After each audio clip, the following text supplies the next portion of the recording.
नमस्कार। आज मैं सुना रही हूँ आपको सूरज रोटे की कहानी। यह व्रत अखंड सौभाग्य और अमर पीहर के लिए करते हैं। एक गांव में एक माँ और एक बेटी थी। माँ बेटी दोनों ने सूरज भगवान का सूरज रोटे का व्रत किया। माँ गाय चराने खेत में गई और बेटी से कहा कि बेटी, तुम 2 रोटे बना कर रखना। एक रोटे से तुम खुद सूर्य भगवान का व्रत तोड़ना और एक रोटा मेरे लिए रख लेना। मैं खेत से आकर व्रत तोड़ दूंगी। तब उस लड़की ने वैसा ही किया। 2 रोटे बनाए। एक से तो सूर्य भगवान की पूजा करके खुद ने व्रत तोड़ा और एक दूसरा रोटा माँ के लिए रख दिया। जितने में एक साधु भिक्षा मांगने आए, तब लड़की ने उसे आटा डाला तो उस साधु ने मना कर दिया और कहा कि मुझे खाना चाहिए, वह सामने थाली में जो रोटा पड़ा है वह दे दे। तब लड़की ने कहा, बाबा, यह रोटा तो माँ के व्रत का है, वह अभी आने वाली हैं। तब साधु ने कहा कि बेटी, रोटा नहीं तो उसकी थोड़ी सी कोर ही दे दे। तब लड़की ने रोटे की थोड़ी कोर लाकर बाबा को दे दी। तभी बाबा जी शांत होकर चले गए और माँ आ गई। माँ ने कहा, बेटी, अगर तूने खाना बना दिया हो और रोटा तैयार हो तो मुझे भी खाना डाल दो, मैं व्रत तोड़ देती हूँ। तब लड़की ने वह खंडित रोटा माँ को ला कर दिया तो माँ गुस्से से आग बबूला हो गई और कहने लगी कि घी रोटा पूरी कोर दो। तब लड़की ने हर तरह से माँ को समझाया, पर माँ नहीं मानी और जिद पर अड़ गई कि घी रोटा मेरी पूरी कोर दो। तब लड़की तंग आकर घर छोड़कर जंगल में चली गई और वहाँ पीपल के पेड़ पर चढ़कर बैठ गई और रोने लगी और कहने लगी कि भगवान, मुझसे ऐसी क्या भूल हुई। मैंने तो सूर्य भगवान का व्रत ही किया था और मुझे इतनी बड़ी सज़ा मिली। तब राजा की बारात उधर से होकर निकली और हाथी पर पालकी में राजा सवार थे। जब पीपल के पास राजा की बारात आई तो कड़ी धूप चढ़ गई थी। तब राजा ने सैनिकों को कहा कि यहाँ पीपल के नीचे छाया है, थोड़ी देर आराम करते हैं, फिर चलते हैं। और वहाँ आराम करने के लिए रुके। तब जो लड़की पीपल के ऊपर बैठी थी वह रो रही थी। उसके आंसू राजा के ऊपर आकर गिरे।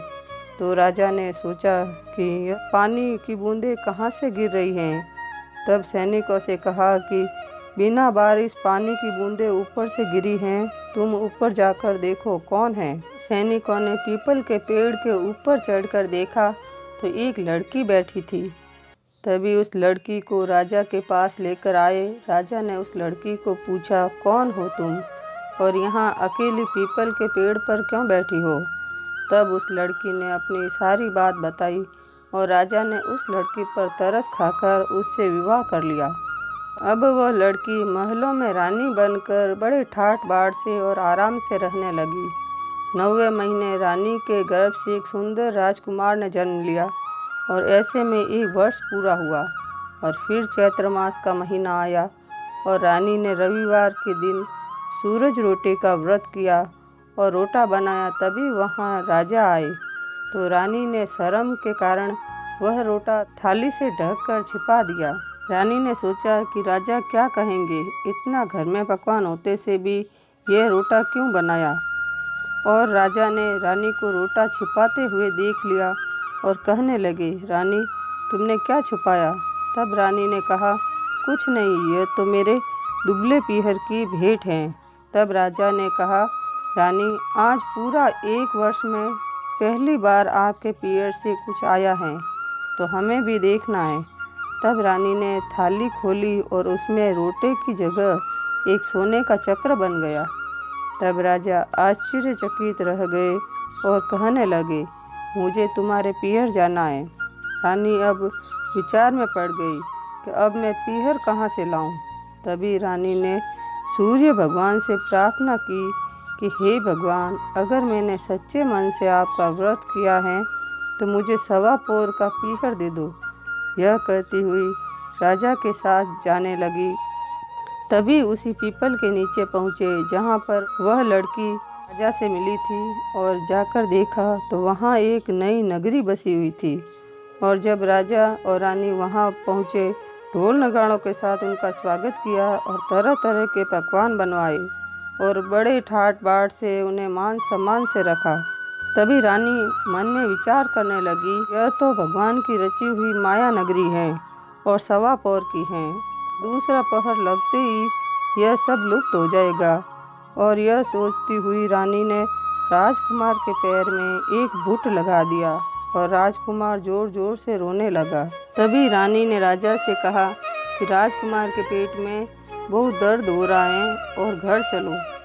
तब राजा ने अपनी हाथ की छड़ी वहीं महल के दरवाजे पर रख दी और चलने लगे।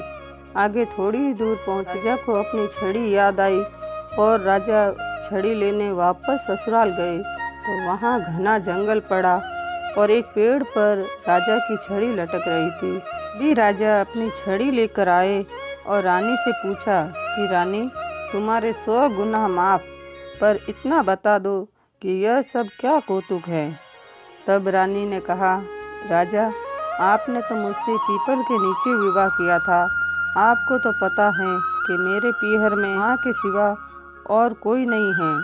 एक माँ है और उसी ने मुझे घर से निकाल दिया और आप मेरे पीहर जाने की हट करने लगे और मैंने सूर्य देव से सवा पौर का पीहर मांगा था।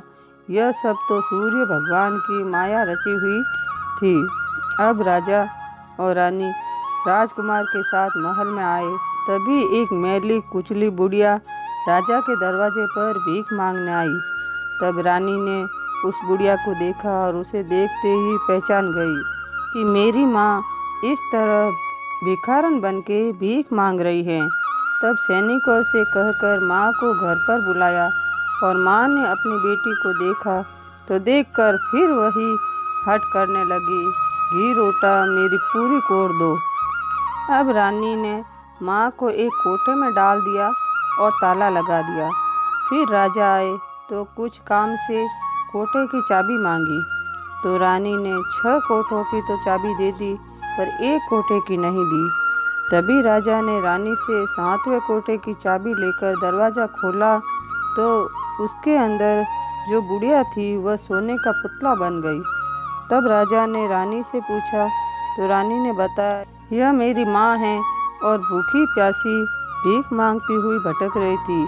मैंने घर पर बुलाया तब वही हट करने लगी जो पहले कर रही थी। तभी राजा और रानी ने सूर्य भगवान से प्रार्थना की और माँ ठीक हो गई। और राजा ने पूरे गांव में ढिंढोरा पिटवा दिया कि आज से मेरे नगर में सभी स्त्रियां सूर्य भगवान का सूरज रोटे का व्रत किया करें।